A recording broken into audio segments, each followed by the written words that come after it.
Casual Magic has been sponsored by Quiver, maker of the Quiver and Bolt deck cases and other fine deck holding accessories. Use the code CASUAL on their website for 10% off your order. We're also sponsored by Architect, the premier site for hosting your decks on the internet. I love them and they love me, and it seems like a good reason for you to use them. This episode is also brought to you by Monopool, a fast-growing marketplace for Magic the Gathering that makes buying and selling cards easy.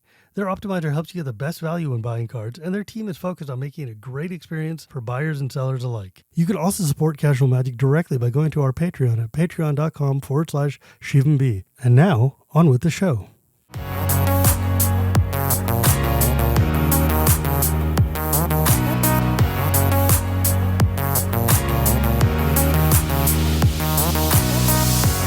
Hello and welcome to Casual Magic, the show where we talk about the fun side of Magic the Gathering. My name is Shivam, Bhatt, and Casual Magic is brought to you by Architect and Quiver and by my patrons at patreon.com/ShivanB. Also, welcome to my brand new sponsor, Monopool.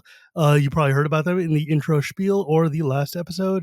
I am deeply grateful for them to join my little community here, and I look forward to a fruitful relationship with a brand new place to buy cards. It's going to be super fun. Today, I am super stoked because my Pokemon adventures with the folks up in Victoria, BC continues with catching one more of the LRR crew, Ian Horner, he of the dulcet tones who, God, I don't know, I just like listening to your, one of my all-time favorite crapshoots, like absolute favorite crapshoot ever, is the one where you have to read a whole bunch of euphemisms into the camera, including one that will literally never leave my brain, lives rent-free in my head. Manhandle your head. I appreciate that comment as a person who desperately wanted to be on the radio as a kid, and as someone who's deeply jealous of your deep voice as well.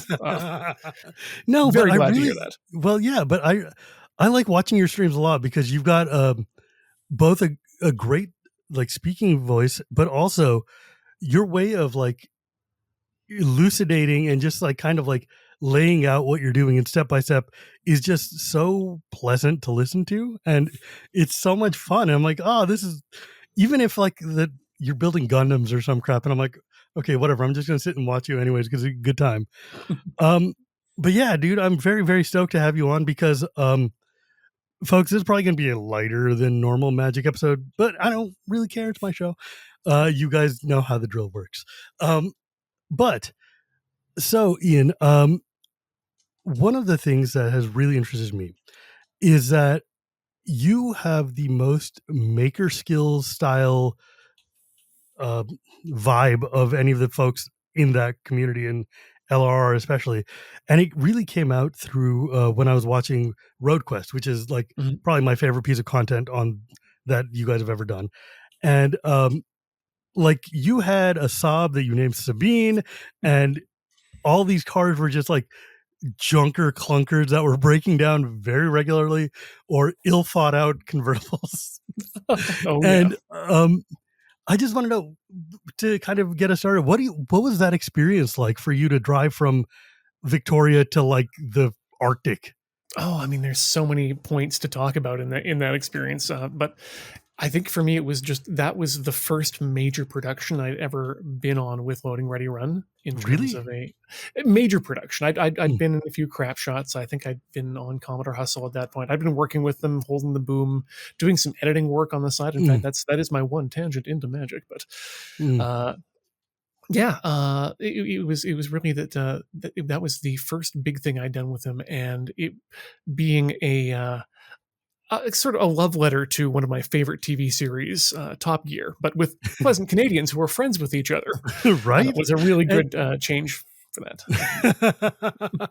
Yeah, because it definitely had a lot of Top Gear vibe, but you guys were also less curmudgeonly and less mean about it. I don't know. Top Gear's, I watched them go through India and I had thoughts, but yep. You and me and everything that those three people do in Japan. Oh boy, gosh. Yeah. Or literally anywhere they go to that's not the UK, really? Let's be honest, they're not much for the world travels. But like, what they do well is they teleprogram of having experiences and traveling together as friends Yes. and going through the proverbial poop. Yeah, right? Like, I thought the way that show was set up, I mean, the way Road Quest was set up with you guys having 3 cars and 2 pairs of people who were it felt almost randomly assigned to each other was so delightful to me. It was just so weird and, like, just so like, you had Alex as your, crewmate, right? That's right, yeah. Because yeah, it was, like, Adam and Beej, and it was, like, uh, James and, James and Ben. Ben. Yeah. Yeah, and then I guess Graham and friends were in, like, the van. Yeah. But, like, why did you pick a Saab?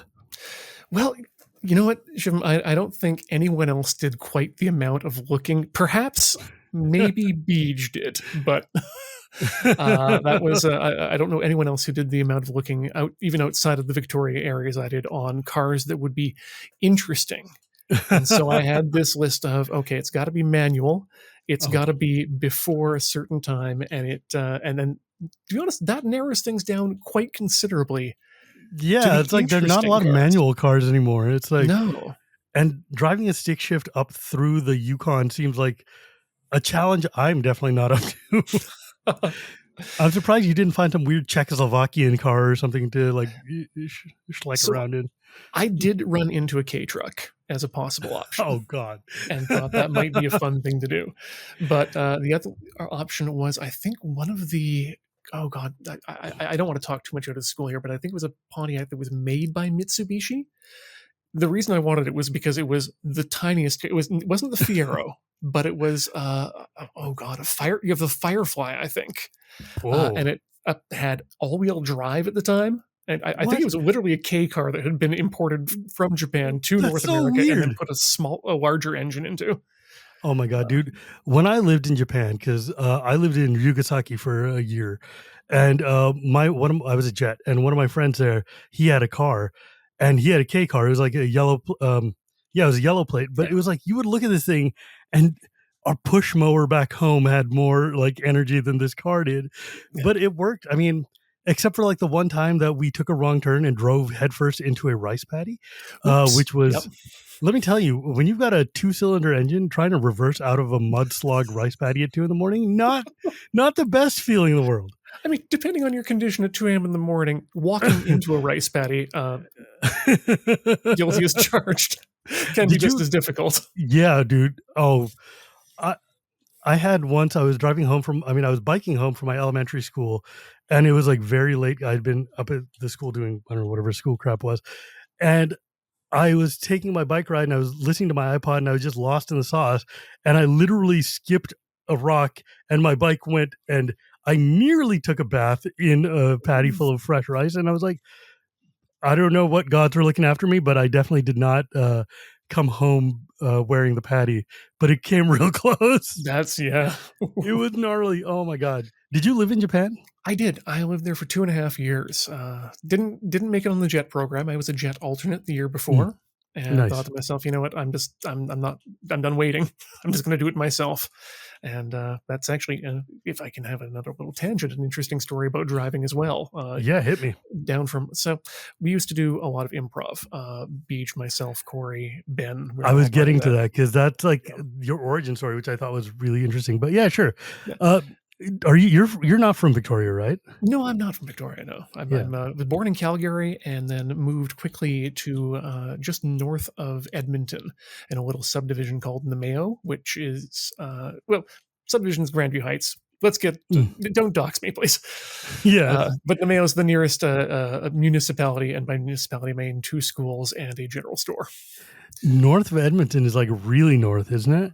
Yeah, like we were 20 minutes out. If we needed to go into the city if we forgot the milk for a recipe, that was 20 minutes each way to the nearest grocery store. Oh, gee. And if you wanted to do a cheap run, much longer. It was a long distance. We bussed a good hour into our schools each morning, so I was quite ready for the commute rat race when it came time to get out of school. But It's as an American, it's a little wild to me. Sometimes I think about Canadian geography and I'm like, wow, Edmonton is like far turbo north, and then it's like, oh no, it's only halfway through Alberta. It's not Yep. even like the northest north. I mean, Mercator projection notwithstanding. Yeah, well, we can talk about maps all day, and that would send me down a pathway that would get me canceled probably. Oh, And not canceled like as in like the internet usage, but like get my show taken off the air like for being too boring, because this is one of my other pet passions. I love it. I love me a map. But yeah, so like how did you? Okay, fine. Hit me up. Tell me, how did you get into improv and the acting stuff? Oh, I mean, okay, that's great. I guess we can. Yeah, We got to have a direction, otherwise we'll lose it. exactly. Yeah, I'm trying not to retread too much on the origin stories thing. I just actually got done watching your episode with Corey to review, like homework. Well, dude, people love origin stories, man. That's like half of my fun. But yeah, So, anyways, getting into improv, I met Beej back in 1996 when I was about 16, 17 years old. In 97, that was the year when I started going to the University of Alberta Anime Club. This is something that I was able to do because I was already staying after school for high school for my band class. And after band class wrapped up at 5 p.m., I would drive from the high school halfway from home into the city downtown to the University of Alberta campus to go participate in the anime club. The 90s, when the only time you could get anime was at a university anime club, or And if you knew some dodgy guy who could send you tapes that his uncle taped off of TV in Hong Kong. And they allowed high school students from outside the city to come into a university anime club to watch the things there. So I found Beej. He was selling CDs. I bought them from him. This was our first interaction. That was the CDs? time. Oh yeah, you'll have to ask him more about him, but he sold CDs wholesale, and I was buying a bunch of Japanese CDs from him. Come to the door, knock on the door, ask, is Mr. Brendan Deary here? And the man who'd come in to the doorway in his tank top and shorts, who'd I assumed was the large hairy anime fan, Beej, you got one of your buyers here. This was not just a thing he did small. He shipped all over the world for these things. But I was local, so I could save on shipping. What I didn't save on was the gas, because at that point my car was having a vapor lock issue, so I could turn the key off, but only 4 of the cylinders of the 8 would turn off. What? It was a little scary. I'm sitting there. You would turn your car off, but it wouldn't turn off? This is the only time it happened, because my father very much intelligently got it fixed after this happened. To fix it, what you needed to do was get a screwdriver in there and I think unstick a throttle body. It was... What the hell? Yeah, I was just scared out of my wits. But you know what? The car started again. So I thought, okay, it's fine. As long as I get it home, I'm not in trouble. Wait, but how did you know only half of the cylinders turned off? Because, well, there's a certain sound a car makes when it's running on all the cylinders, and there's a certain sound a car makes when it's running on half of them, and they start to become unbalanced. Oh God! Yeah. Oh my God! That's that's not a possibility I'd ever considered, and now I'm glad that both of my cars are electric. But yeah, okay. Like, do you remember what your first anime was? Oh, absolutely. My first anime was in fact Robotech. And I see that we are of a similar generation. Yes, in fact, Robotech was the reason I was allowed to start watching television on my own, because it aired at 7 a.m, which was too early for my parents to want to get up. But I had a rule that I had to ask them if I was allowed to watch TV, and they finally said, "You can watch Robotech." Right here on my bed is the YF-19 model that I'm working on. That's a good kit. I've got that finished up. Dang it, I completely forgot to enter it in the last competition here. Macross is my one true love. So like when I was in Japan, I bought the Bandai Namco the full set of the 6 VF ones that they released. Well, I mean, I bought the first one, and then over the next 20 years, I got the whole set, and now it's my beloved. I mean, God, I love Robotech and Macross so much. Anyways, yeah, because around that same time, I would have been going to the anime club in. We had a club in a library nearby called No Use for a Name Anime Club. We used to just call it No Name, and we would go there, and they would have like laser discs, and they would Mhm. put on, and it would be like. I remember like we saw Macross Plus when it came out, and it was like one episode at a time with a month gap in between, and you're like, So still one of the best animes of all time. you're also of the age then of the long wait for the end of Giant Robo. Oh God, Yeah. dude. When I was in college, and this is a bit of a diversion, but my wife, we met because she was a president of our anime club, Mhm. and so when we had a shoujo night, we had a shonen night, and then we had D&D. So it was like the trifecta of nerdity going through. But like we would watch. Do you remember the show Violinist of Hamelin? I do. I didn't watch it myself, Oh, but I you should was well watch it. aware It's of the. so good. Oh yeah. Uh, but the point was like we had this thing where we were watching the show and the last episode was coming and they ran out of money. Like first off, it took like 2 months for us to get that last tape because Mhm. we had to get it from Taiwan and our buyer was on vacation or whatever. Because anime tapes, man, you had to get bootlegs. They were the only way to do it. But the last episode, they ran out of money to the show was so long that they could not put the intro and ending credits on the anime. It's the first time I'd ever seen a show do that. Like this show is weird that they only could pay for the keyframes except for like attack animation. So for most of it, it was like reading. It was like the voice actors were novelizing a flip book. So Oh, like you would see like static images turn, but it was so compelling that we watched all like 150 episodes. And the last episode had no intro or extra, so the entire 300-person club sang the whole goddamn intro whilst waiting. And that might be one of my most oh, nerdiest moments of my life. Uh, that's a real good memory. I think. I haven't thought about that in a very long time. Anyways, Yeah. enough about me. Catch you up quick here. Fast forward 2 years later, I'm now a member of the University of Alberta Anime Club. I'm Mm. sorry, the Bonsai Anime Club of Alberta, BACA, which we stole the logo from Nerve with a Canadian half maple leaf. It was glorious. Truly the 90s. I've got it on a hat. I'm never letting go of it. But uh, so I start talking with this guy Beach about I'd listen to some of his music, and we start talking about Cowboy Bebop, and we were loving Cowboy Bebop, and we start jamming on watching the commercials and whatnot, and Mhm. eventually we start working with the anime club. We become president and or vice president, external and internal. We start working for the local anime festival to start making it a bigger deal. And the president of the festival one day says, "Hey, Ian and Beej, you're doing these funny dances and stuff in front of the anime club before we start showing thing, and people are laughing. Do you want to come do a Whose Line Is It anime?" Yeah, oh my God. And That yeah, sounds so good. that was my reaction. That sounds so good. And so, yeah, that became the 404s. That continued on for a number of years. We then split off into a new group called the Snap to Chaos Theater, which continued for a number of years. I went to Japan, and here's where we get back to that story about driving. Uh, just before I'm going to Japan, I've lined up an interview in Vancouver uh, with a company called Peppy Kids Club, which feel a little bit weird about, but later find out that's just the name of the product they sell. As the club, it's actually run by ITC Gaigo Gakuin Shogaku. Yes. Anyway, Mm, hey, turns out Vancouver is where we're now playing our next improv show because we started touring from Edmonton to Calgary to Lethbridge to that's pretty Toronto for cool. one things to Seattle and so we're regulars now on the con circuit in Western North America. And lines up with perfectly with the con we're going to. So we're going to drive to Vancouver in a 16 passenger bus. Oh my God. We're going to do it in one day from Edmonton to Vancouver. Oh no. That is not a short trip. No, that is It, not a short trip. it is also in the middle of summer, which is generally used to be rainy in that area. And Ooh. there's this one turn on this 4-lane, thankfully divided, but 4-lane mountain highway. Very rainy.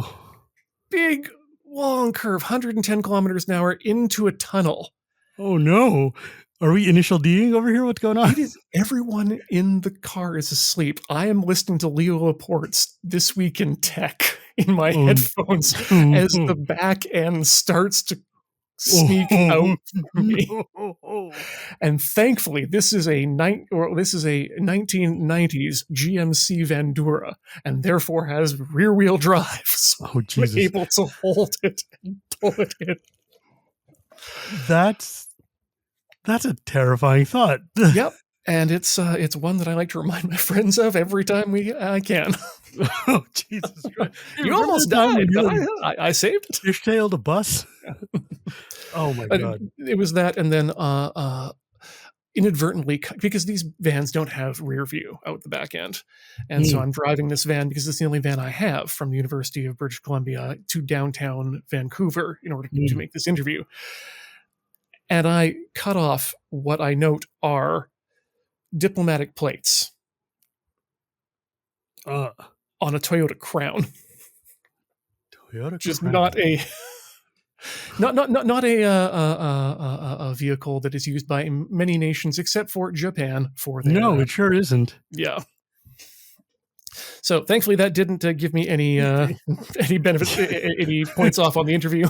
Yeah, I was gonna say, I'm like, you did not cause any international incidents Nope. cutting off the crown prince of Victoria. And obviously I got the jobs What because did you? So what? So you were teaching at one of the not jet like English companies or something like that? that's right. It was an after school club Mm, that was 4 days. Kids would come after school for 5 days a week. mm, 1 day a week was with a native teacher, and only a native teacher, native speaking teacher, I should mm. mention. So that was me doing that for kids anywhere from between the ages of 3 to 14. Oh, gracious! Yeah. Where were you based? I was based in Niigata Prefecture in Nagaoka-shi. Oh, okay. Lovely Yeah, area, I think. yeah.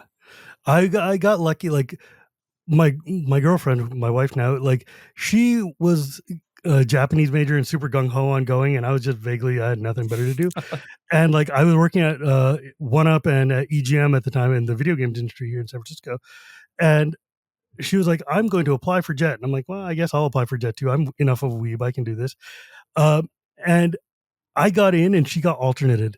And Yep. it was like, "Oh no." And but we had been smart. We had gamed the system and said, like, like, what prefecture would you want to be placed in? And everybody who picks Tokyo doesn't get sent to Tokyo. We're like, what if we pick a neighboring prefecture that like is not Tokyo but is close by that nobody ever thinks about, and it's only like an hour by train.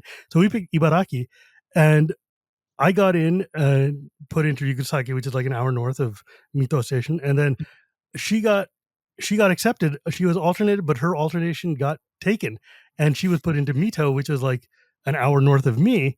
So we were Oh, both in the same that's prefecture on top of perfect. being both in Japan, which is like unheard of for the jet Yeah. program. And so it worked out because then we got to stay together and not break up, which is nice. Uh, and then I proposed to her at the restaurant of Iron Chef Italian Oh, because fantastic. we used to date by watching Iron Chef episodes because that's the kind of geeks we were, and it worked out really nicely. uh 25 years now. Oh, wow, Well, fantastic. we've been together for 25 Congratulations. years, not married for 25, but long enough. But So mhm. sorry, what years were you there? I was there from '05 to '06, and she was there from '05 to '07. So your wife and I might have overlapped. That's very possible. Yeah. I only left because it became exceedingly hard for me psychologically and healthful wise, Mhm. because Japan, it turns out, is turbo racist, and in ways that you don't really understand until you live there. And my students were thugs effectively, because like the town that I was based in a few years ago had been the headquarters of Om Shinrikyo. Oh uh, my, yep, yep. and when we got there, we were warned, like, don't talk to the kids about the suicide cult that their parents used to be in. And I'm like, and don't bring up sarin gas. I'm like, great. In my lesson for third graders about peaches, I will make sure not to talk about sarin gas. Great. Um, but yeah, it was a weird place, and like some of them were legitimate like Yakuza kids going to school, and I was like, okay, so they're all like just jerks, except for some that are amazing. But and like as a vegetarian in Japan, It's more difficult than people realize. turns out impossibly hard. Yeah. So I went, I did my weeb thing, and I left. But yeah, like it was wild, and I was very good at Japanese at the time, so it was a lot of fun. But um, so you come back from Japan. Well, yeah. What were you about to say? Oh What were no, you no, saying? I was Okay. just egging Yeah, you on there. yeah. No, I mean, like, dude, Japan was that was a thing that I'm glad I did and would not want to live there again. I firmly believe kids of any age should take the time to actually spend a significant amount of time to Oh yeah, live outside of their base culture, just to understand what it is like to have hundred to learn percent. new things. Like it turns out that just standing in the line at a bank will teach you more Japanese than all 4 years of university would. You know, like or the first time you like I learned a lot about reading kanji when I'm looking at the back of like, salad dressing and it's like, why does this have bonito in it? Like, why does my lemon juice have bonito in it? What the hell is going on? Can I tell you a story of my literal first day in Please. Japan? So I land from the jet program orientation. I go in, I come back, and I've got a bunch of friends who are in Japan because of the I was in the video game industry, and they're all there. So one of them is a native Japanese speaker who lives there. One of them is an American who has moved to Japan and speaks Japanese fluently. The other is an American who lived back in the States with me and spoke Japanese fluently, and me, who at the time spoke Japanese fluently. Like I spoke like 12 languages then. I was at my peak. And like we go to a restaurant and we sit down and they all know I'm vegetarian and we're all looking through the menus like, oh, what can you eat? I was like, oh, you know what? The waitress is like, oh, there's spaghetti with red sauce. I'm like, perfect. I can do spaghetti. It's totally fine. And we get there, I'm eating, and I get to the bottom, and I call the waitress over, and I'm like, "Sumimasen." I'm like, "What is this brown crumbly bit down here?" And she's like, "Bacon." And I'm like, "No, I'm sure." She was like, "Hamu." And I'm like, "Okay, well, what about this weird candy striped one that's like kind of pink and white and brown?" She's like, "Bacon." And I'm like, "But you said there was no meat in there, Niku Onashi." And she's like, "Oh no, there's no meat in here at No all." I'm meat. like, what the hell is that? And that's when I learned that the word for Niku also just means gyu, meaning beef. Hmm. And so you need to be very, very specific. Yeah. Oh, Like the things I learned that year. deepness. It was people would be like, "Why would you come to Japan if you're a vegetarian?" I'm like, "Because it's Japan and I'm a weeb. What do you want?" Yeah. Like I got to go to Tokyo every weekend. It was the greatest time of my life. Somebody else was Uh, paying for it. my second placement, I was on the Scuba Express, which, as you know, terminates in Akihabara, which is dangerous. No kidding, buddy. I came home with a lot of stuff. I know. Like, hey, what are you going to do with all 700 volumes of Dragon Quest? I'm like, shut up. It doesn't matter. And they're all here. It's for me, not for you. Like, I don't need great teacher Onizuka in English and Japanese, but it turns out I did. In Um, retrospect, I should have brought that back rather than the 37-inch CRT TV in widescreen. oh, God, that thing is so heavy. It was Um, so good, though. oh, yeah, dude. I mean, I was living the life, man. I had like my Japanese PS2 and 3DS just come out. It was a good time. Um, Yeah. Nihon. Um, you know what I found yesterday? Like last week, I was at a random Asian store here, and we found Coolish.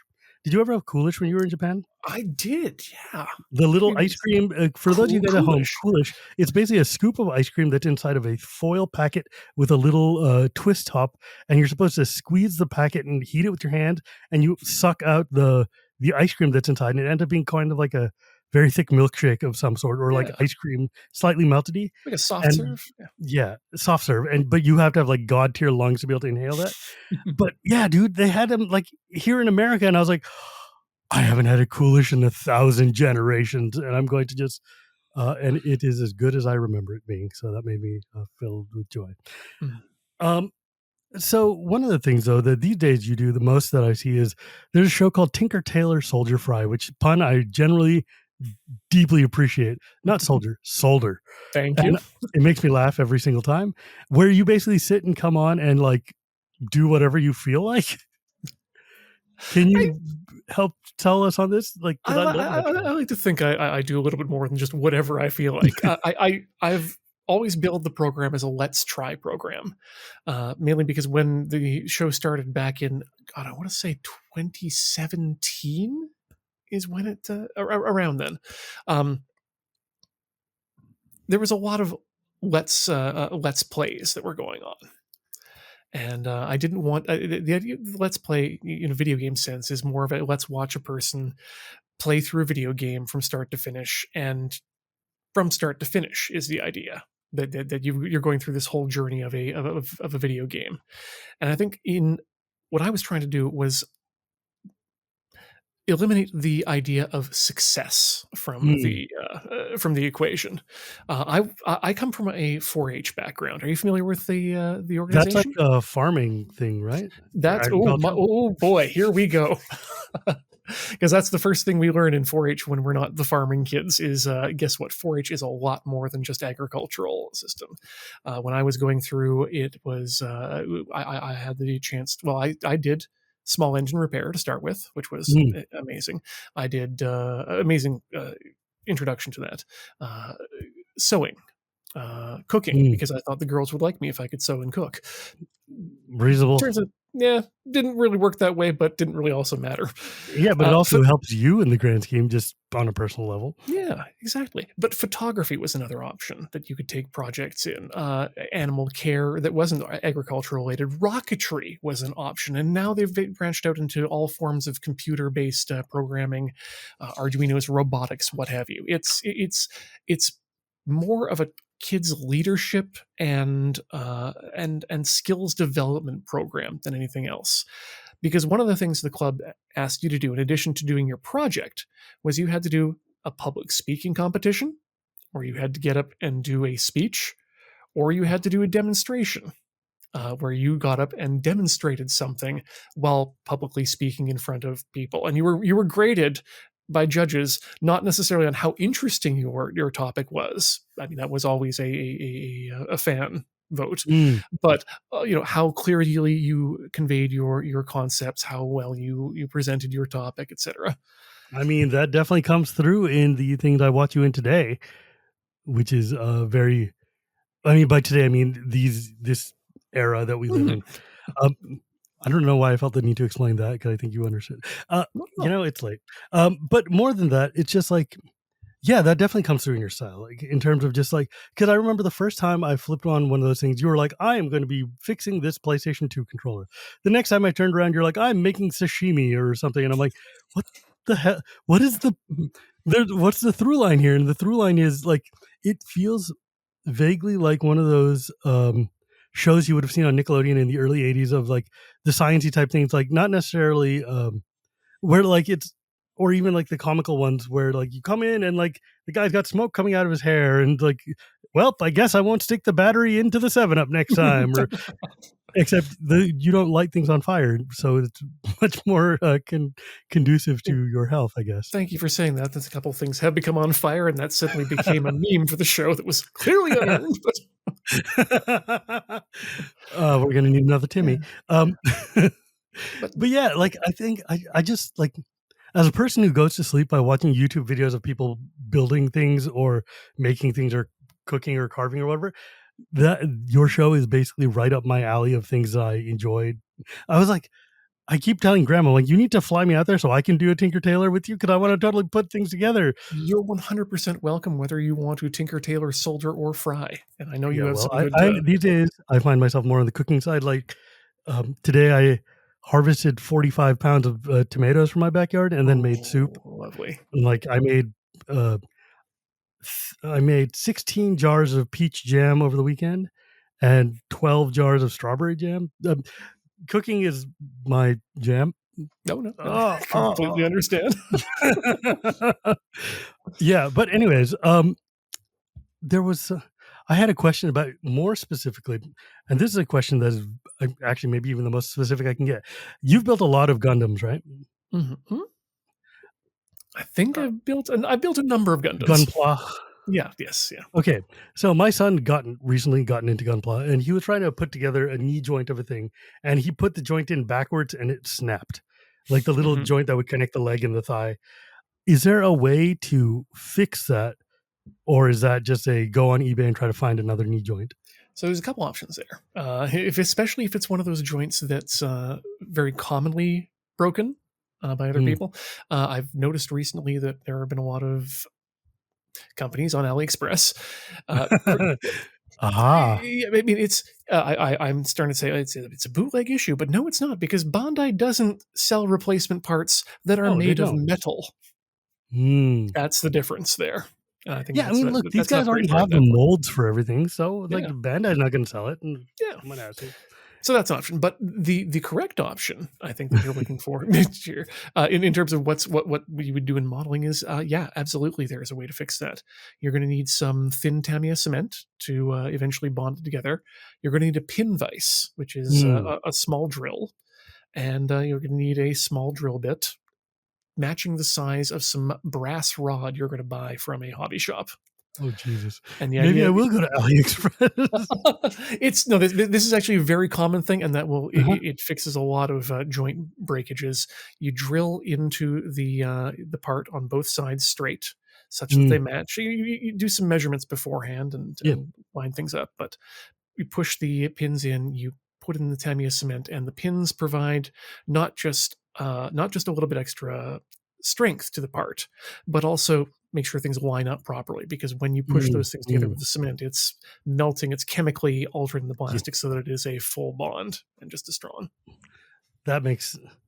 Yeah, like my kid was like, "Can you just use like glue?" And he's a sixth grader, so he's pulling out like Elmer's. I'm like, "No, Yeah. that is not going to do what you want it to do."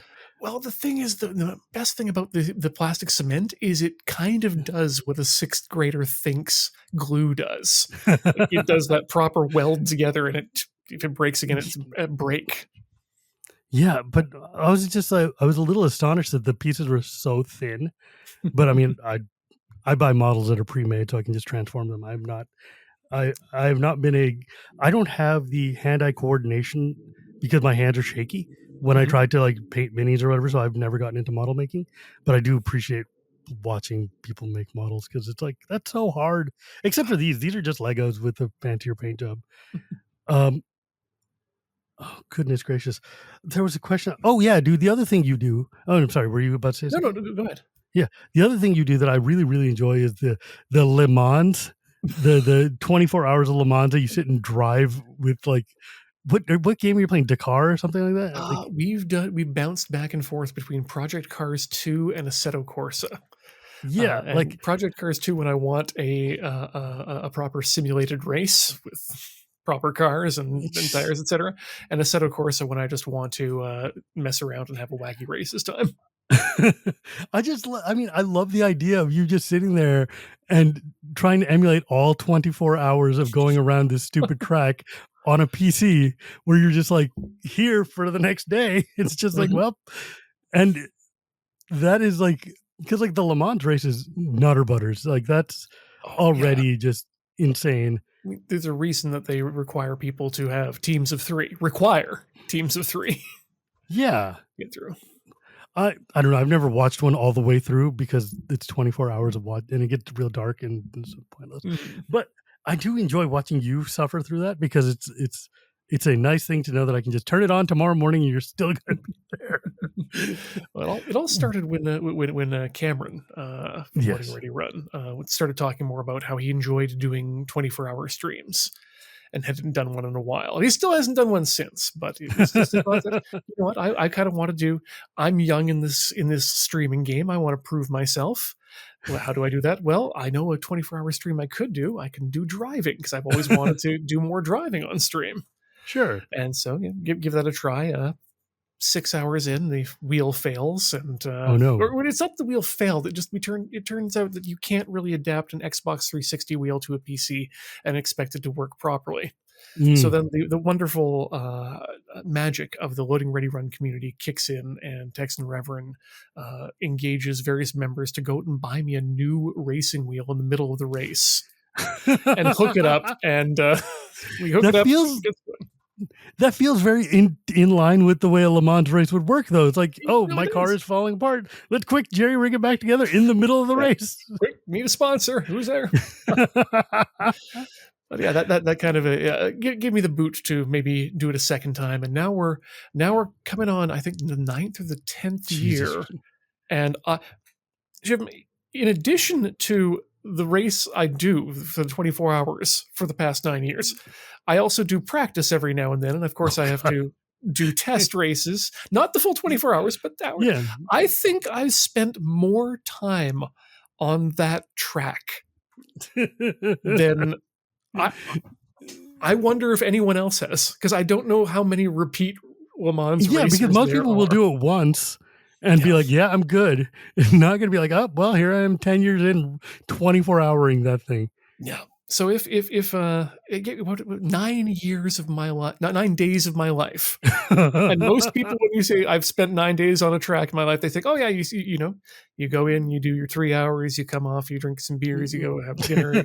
No, 9 24-hour units. Chunks.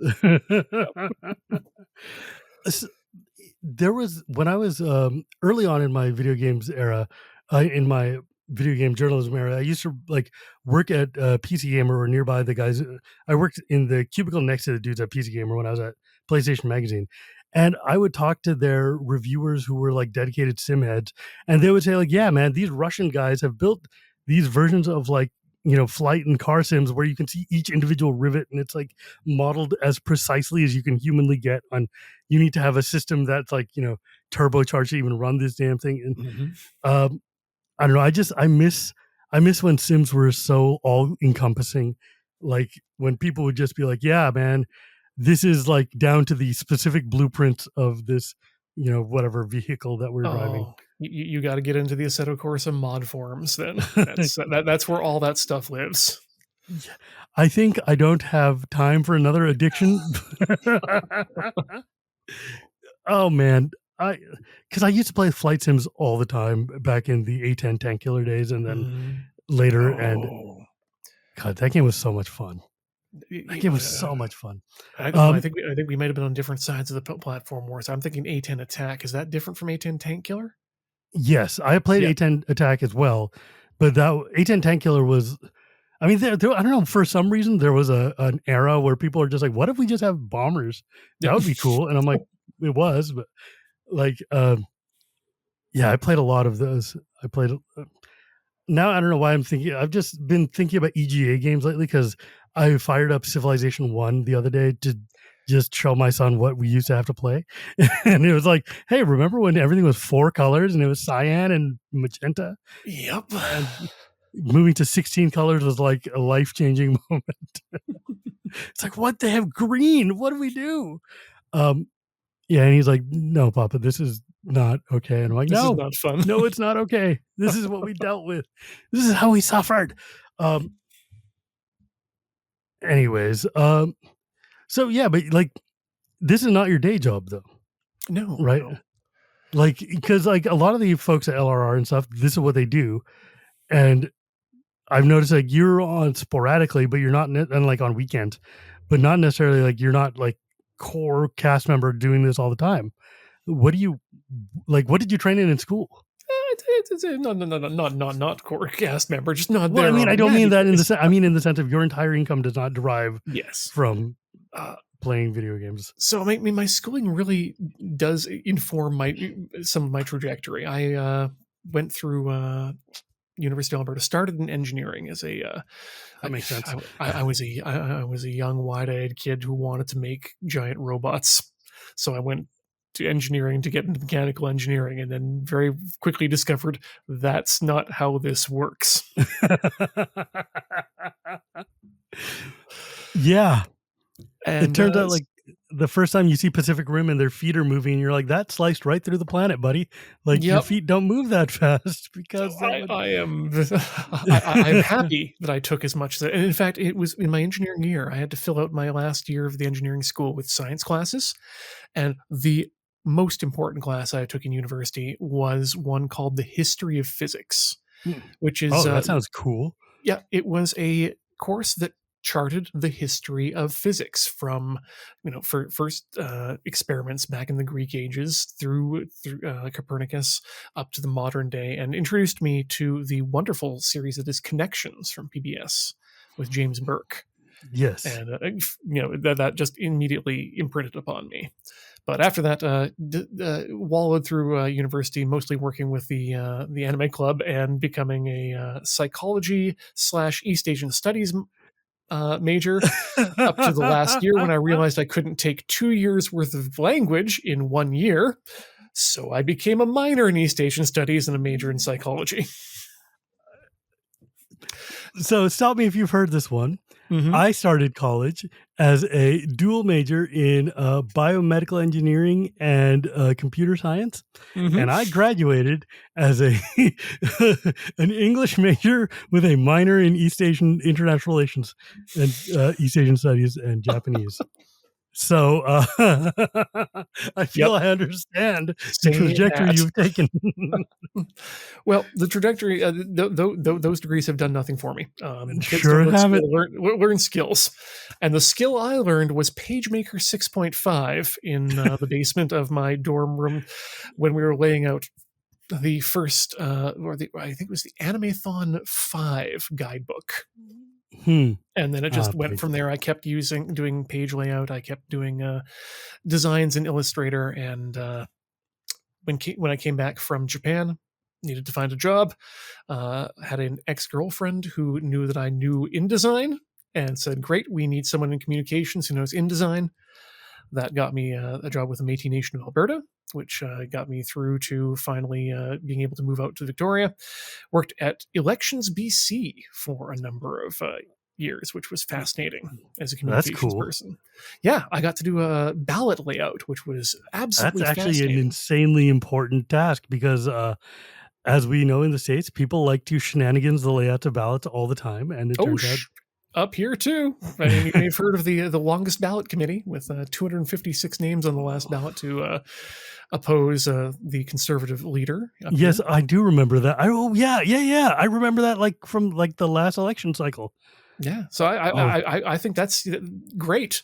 As a person who knows that election agencies routinely keep stockpiles of specific types of paper because that's what's necessary for ballots, and they can't guarantee its availability from the suppliers if a snap election is called, oh no. that makes me scream inside.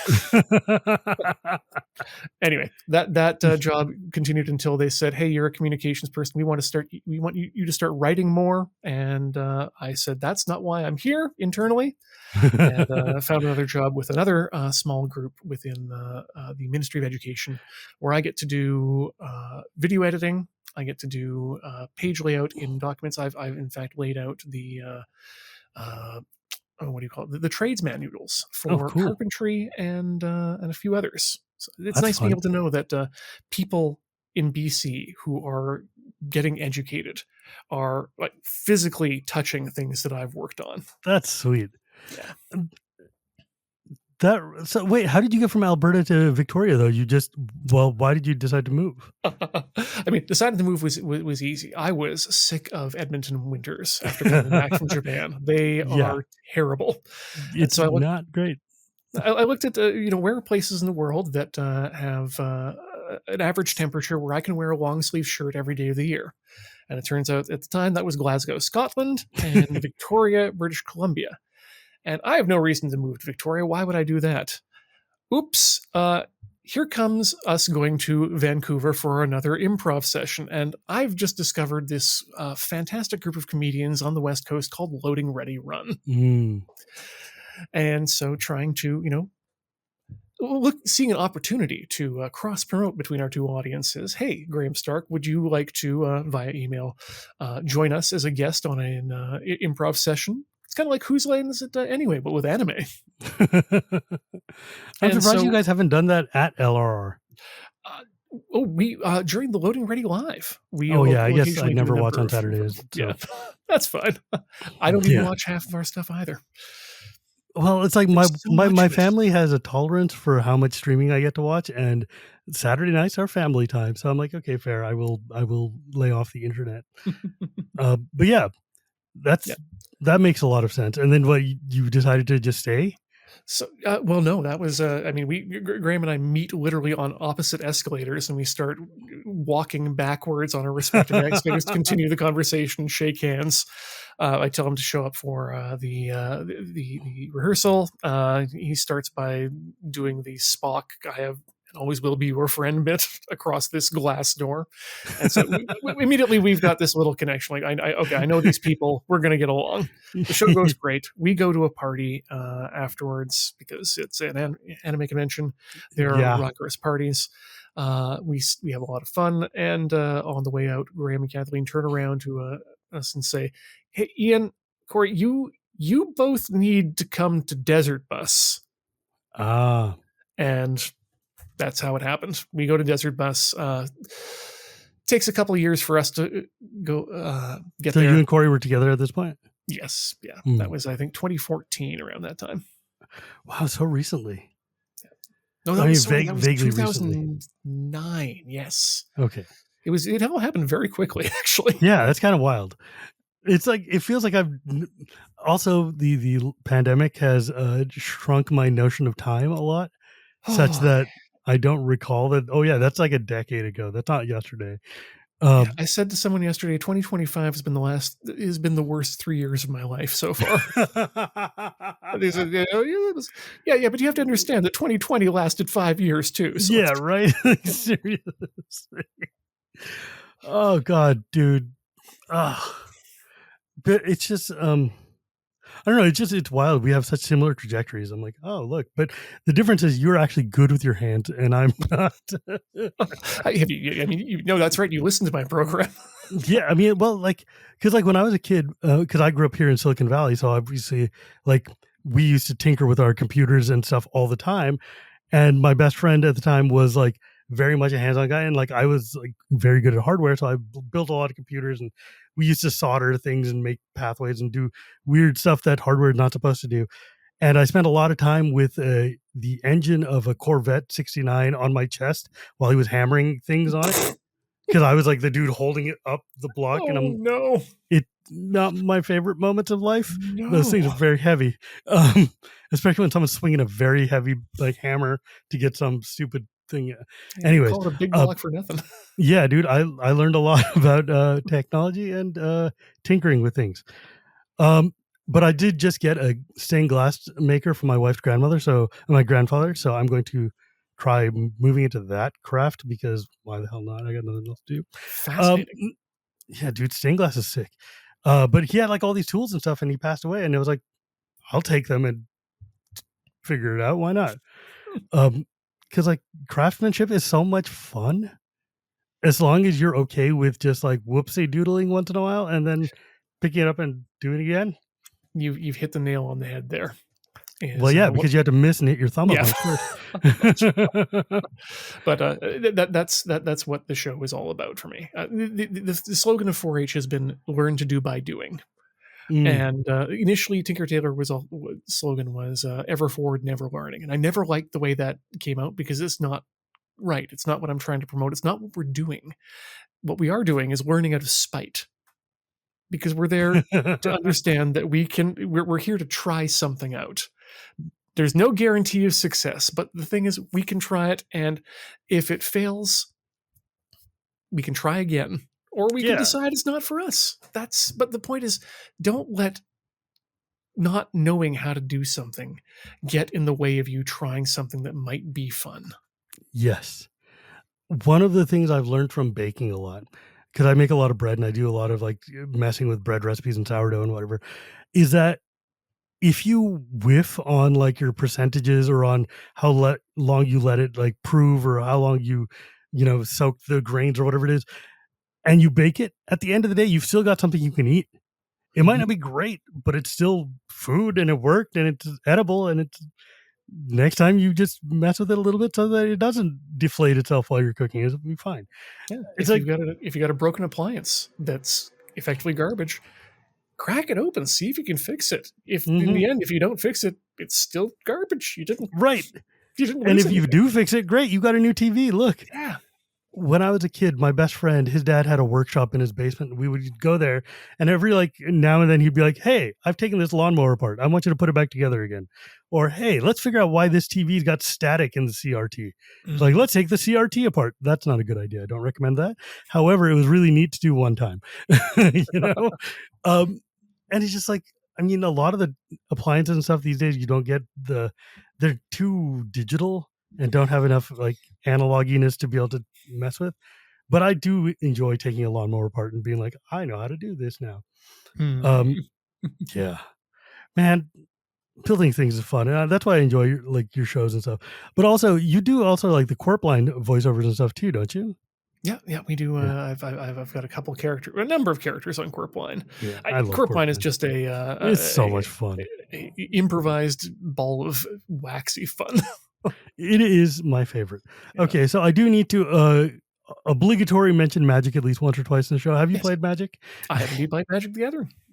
Well, then there we go.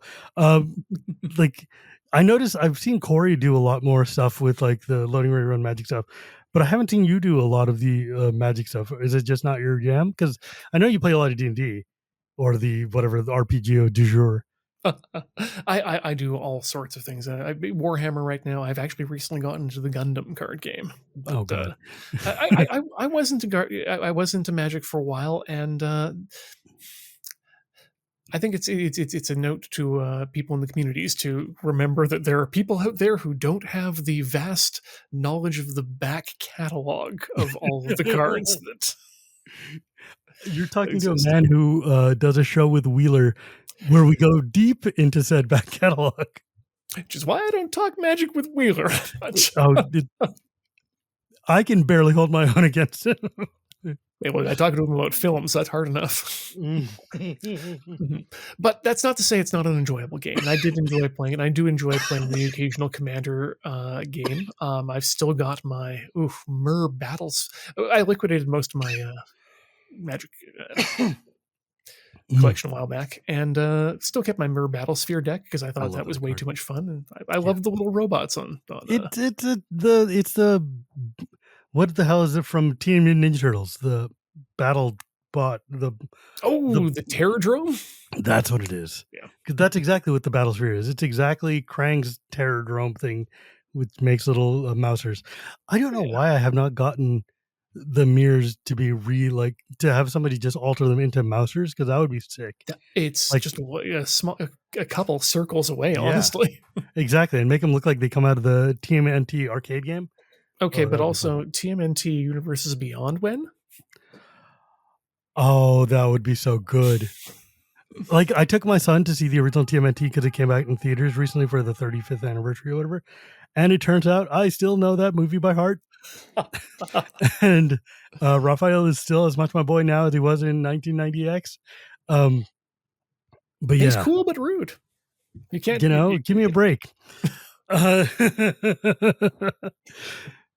Oh, man. This has been lovely, man. Thank you so much for joining me. And I don't know. I got to say, I just like to end on the way we started with RoadQuest. When you were sitting dealing with the fact that your car was basically dead, was one of like the most emotional moments of that show. And I was just like, no, it's a B.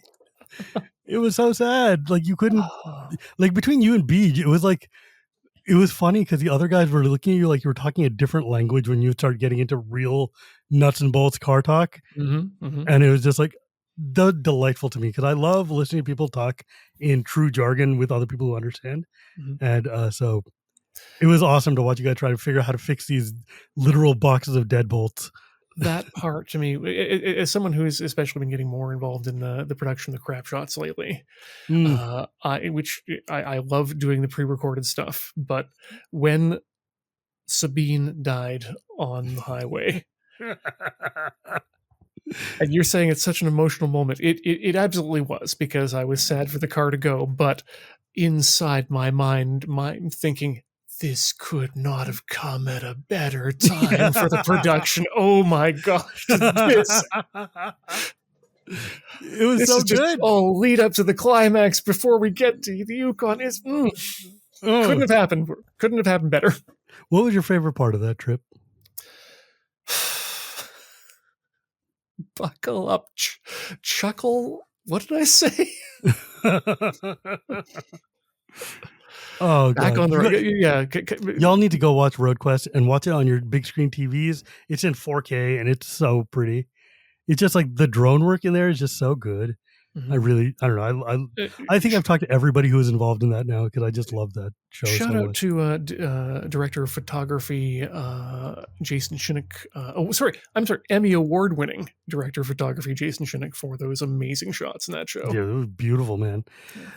But with that, my friend, this was really, really fun. And I'm glad we got a chance to talk because I've been wanting to actually talk to you for literal years now and our paths just never cross. I'm for so any happy to random take the reason. para out of our parasocial relationship. Oh man, next time we're in I'm in Victoria, we should hang out. It would be super fun. Yes, and Uh, work too. I want you on the show. oh god, that would be so cool. I would love to do that. If we could sit and talk about Macross, it would be amazing. Oh, I've got thoughts. Oh yeah. Dude, I've been rewatching the series with my son, and I'm like, you know what? Macross Plus, the best anime short story ever made.